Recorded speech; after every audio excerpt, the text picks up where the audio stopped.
I want to talk about something today that quietly frustrates a whole lot of people, but nobody ever really says this out loud. If self-love was the lever, most of us would already be free. We've affirmed, we've journaled, we've worked on our self-worth.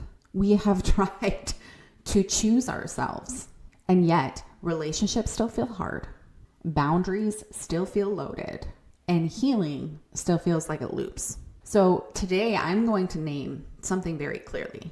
Self-love was never the lever, not because it's wrong, but because it's not designed to do the job that we're asking it to do.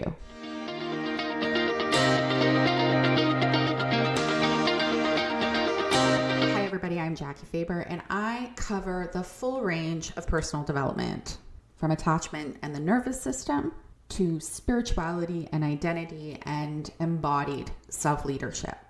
And my work is about restoring coherence between all of these layers so that healing doesn't fragment and relationships don't become the place that we regulate from. So most people were taught that loving yourself is the fix. If I love myself enough, I won't tolerate bad relationships. I won't overgive. I won't abandon myself. I will finally feel secure. But notice what is hidden inside of that logic. It assumes that the problem is attitude or belief or mindset. That if you could just feel better about yourself, all of your patterns would dissolve. But patterns don't live in belief. They live inside your nervous system, inside of capacity and inside of orientation. So this is the part that matters. When you are living in survival, self-love becomes another demand. Love yourself, choose yourself, value yourself. But the body is saying, I am overwhelmed and I don't feel safe. I cannot hold this. And so self-love turns into override. You try to say affirmations, but your system is bracing. You try to set boundaries, but your body is afraid of loss. You try to choose yourself without the actual capacity to hold the consequences. That is not self-love. That is pressure piled on top of survival. And when it doesn't work, people don't question the framework. They just end up blaming themselves. So the lever was never love. The lever is orientation. Before you ask, do I love myself? There is a more fundamental question. Am I listening to myself? Not judging, not fixing, not reframing. Am I listening? What am I feeling? Do I have capacity right now? Is my body saying yes or no or not yet?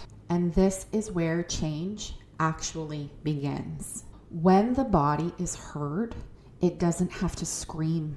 When capacity is respected, resentment doesn't build. And when your signals are honored, boundaries don't feel violent. This isn't self-love. This is self-honoring. And then here is where perspective comes in. Not to erase the feeling, but to orient inside of it. So this is where the inner language starts to shift. It will sound like, this is what I'm feeling, and it's allowed. I am what I am in this moment, and that is enough. I don't need to override myself to be worthy or connected. So the emotion stays, but it's no longer running the system. You're not asking love to fix survival. You are restoring order. And when the order is restored, something really important happens. Responsibility to others becomes clean. Not because you're forcing it, but because you are no longer betraying yourself. So you can be honest without collapse. You can say no without guilt. You can care without overgiving. Love stops becoming a performance and starts becoming a byproduct of stability.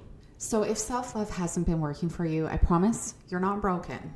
It just means that you've been trying to use the wrong lever. You don't need to love yourself more. You need to listen to yourself first. Love comes after orientation, not before it. And if this idea reframed something for you, the next step isn't more content.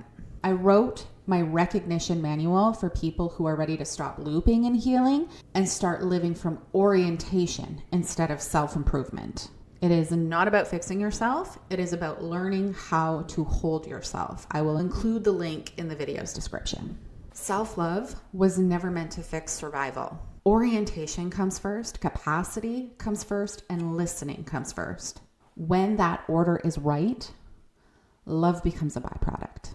Let me know how this landed for you in the comments, and I will see you in the next video.